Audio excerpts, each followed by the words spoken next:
on 30th June 2023. This leads to a peculiar situation where there are seen to exist two parallel leadership structures and two party presidents prior to the alleged conduct attracting disqualification. Undoubtedly, the rival parties have tried to lead evidence to justify their opposing stand about the validity of the election of their leader to the post of president. They have tried to show how their separate processes of election were justified by the NCP constitution. I am not inclined to go into their evidence or appreciate their evidence-based arguments because this would lead deciding whether the rival elections were in keeping with the constitution and the rules, and whether factually Shri Sharad Pawar or Shri Ajit Pawar were validly elected, or whether in fact Shri Sharad Pawar had resigned at the relevant time. I possess no jurisdiction to issue any such declaratory orders. In the absence of such jurisdiction, which is certainly not available under the 10th schedule of the Constitution, or the wherewithal to examine the correctness, validity and legality of parallel claims of valid/legal elections, I need not and cannot undertake such an inquiry. Thus, for this reason alone, relying on the test of organizational leadership structure to examine the two parallel rival claims in respect of the leadership about the post of party president, I cannot arrive at even a prima facie decision on the preliminary issue. Irrespective of my findings hereinabove, if the leadership structure relied on by the petitioner is looked at even for ascertaining the prima facie position, it is seen that it cannot form the basis for determining the preliminary issue for the following reasons.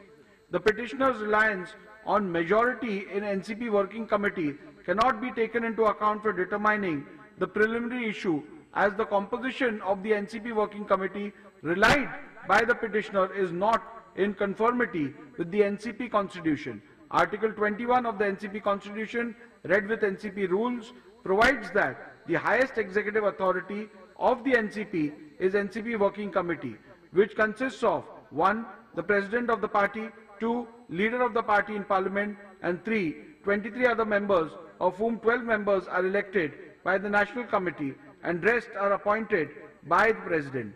A perusal of the documents relied on by the petitioner to show the composition of the NCP Working Committee indicates that the NCP Working Committee had 28 members, whereas the NCP Constitution provides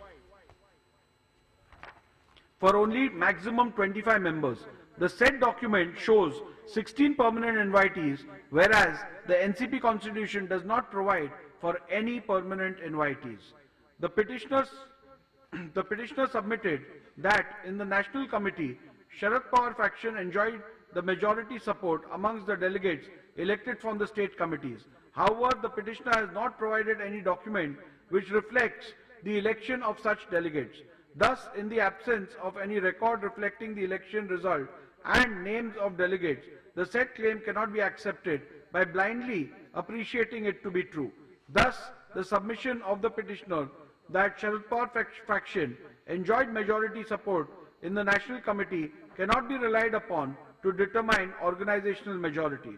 Support of the President and or will of the President is not a reliable factor to determine the preliminary issue, as both the factions challenges their respective leaders, claiming that the leader was not validly elected. As held earlier, under the 10th schedule, such claims cannot be adjudicated. It was open for both the parties to have initiated appropriate proceedings to get a declaration to that effect. In the absence of such proceedings or any findings thereon by a competent authority, both the factions cannot equally claim that the rival faction's leader was validly and or not validly elected. Thus, for reasons recorded hereinabove, I hold that leadership structure relied on by the petitioner and or respondents cannot be taken into account for determining the preliminary issue, as it would be an impossible attempt. Legislative maturity considered. As recorded earlier, the Honorable Supreme Court in Subhash Desai Supra has held that the question of who the real political party is has to be considered and determined after giving due weightage to 1. The NCP constitution, 2. the leadership structure of the party, and 3. legislative majority if two or factions claiming to be the real political party. Having arrived at the conclusion that leadership structure and/or organizational structure does not provide a reasonable outcome to settle the issue of which faction is the real political party, I now turn to the test or mechanism that exists based on the legislative majority.